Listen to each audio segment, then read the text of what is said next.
Welcome to the Life of Geeks $100 series. Every episode uses the same rule: one baseline, $100, and we ask what that money actually buys in two different countries. Not tourist brochure prices and not abstract exchange rates on a screen, real categories you feel every week: food, housing, transport, healthcare, and everyday life. We keep the anchor fixed on purpose. When both sides are measured against the same $100, you can see purchasing power instead of getting lost in currency symbols. Prices vary by city, neighborhood, and date. What you see here are representative comparisons for the regions shown on screen. This is education and context, not financial or immigration advice. If this is your first video here, subscribe so you catch the next matchup. If you have been here before, the comparison still starts the same way, because new viewers need the frame. Drop a comment with the two countries you want next. Let's see what $100 really means. Today, Seoul versus California. Here is the whole test in one sentence. The same $100 lands in Seoul, where it becomes about 138.0 KRW, and it lands in California, where it stays $100 but faces California prices. We will count the same card on both sides: simple meals, grocery staples, rent, share, transport, internet, and the everyday pressure those categories create. This is not a contest about which place is better.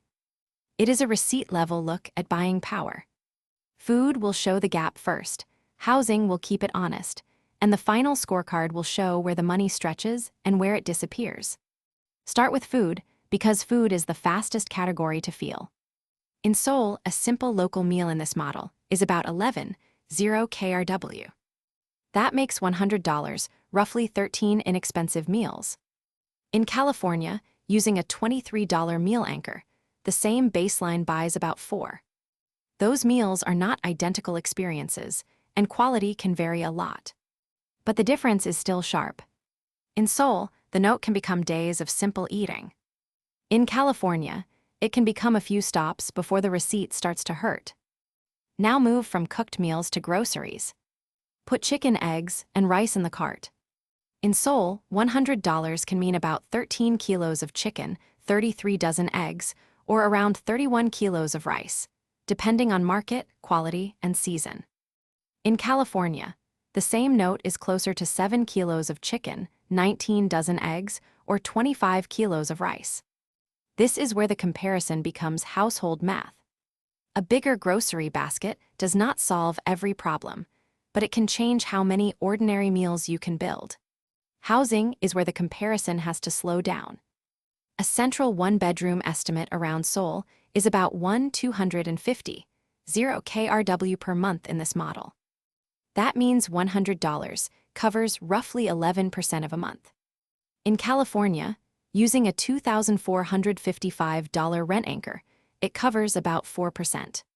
Food can make the gap feel dramatic, but rent decides whether the monthly budget actually breathes. A lower rent number can also come with trade-offs in space, commute, quality, or sharing. That is why this slide matters. Transport and internet are the weekly rhythm.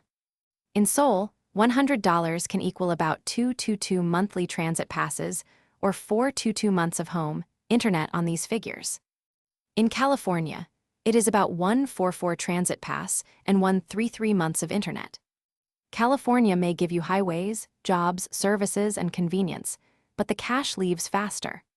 Seoul often gives you more small daily moves per dollar, especially if your life fits local transit, walking, short rides, or neighborhood shopping. Now imagine a full local day in Seoul. A simple breakfast, lunch, dinner, a ride across town, a grocery top-up, and some connectivity can all fit inside the same mental budget. The exact basket changes by neighborhood and habit, but the feeling is clear.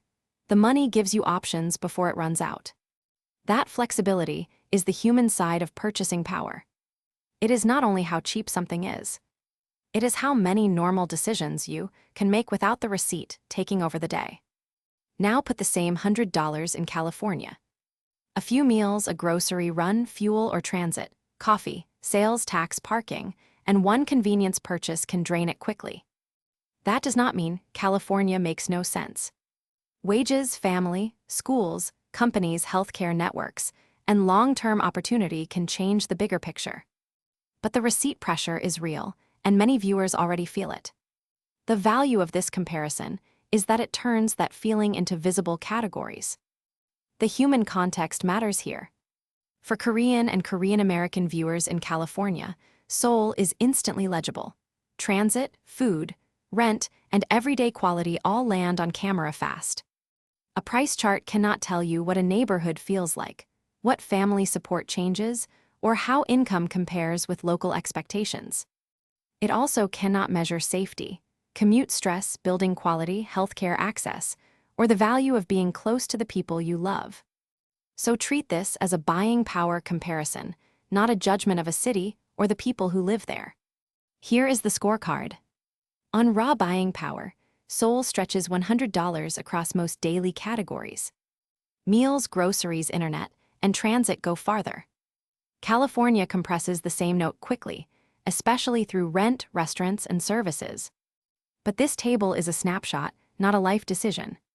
A city can be cheaper on basics and still complicated to live in. Another place can be expensive and still make sense because of income, family, stability, or opportunity. The biggest surprise is this. Seoul is not cheap, but California rent and restaurant pricing still make the split screen sting.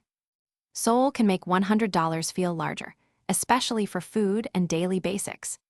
California can make the same note feel small, but it may also come with income, networks, infrastructure, and services that change the larger budget. That is the honest tension of the series. Same money, different gravity. The best answer is not simply cheap or expensive. It is what the $100 has to do in each place. Before the wrap-up, keep the caveat simple. Prices vary by neighborhood, exchange rate, season, inflation, and whether you shop like a local or a visitor. The figures here are representative mid-2026 estimates, rounded so the comparison is easy to follow. This is educational context only, not financial, tax, immigration, or relocation advice. The goal is to understand buying power, not to turn one receipt into a whole life plan. That is Seoul versus California on $100. If you want the next episode, subscribe to Life of Geeks and comment Seoul, plus the next 2 places you want compared. Same $100 baseline every episode, side-by-side cart, no currency confusion. I will see you in the next matchup.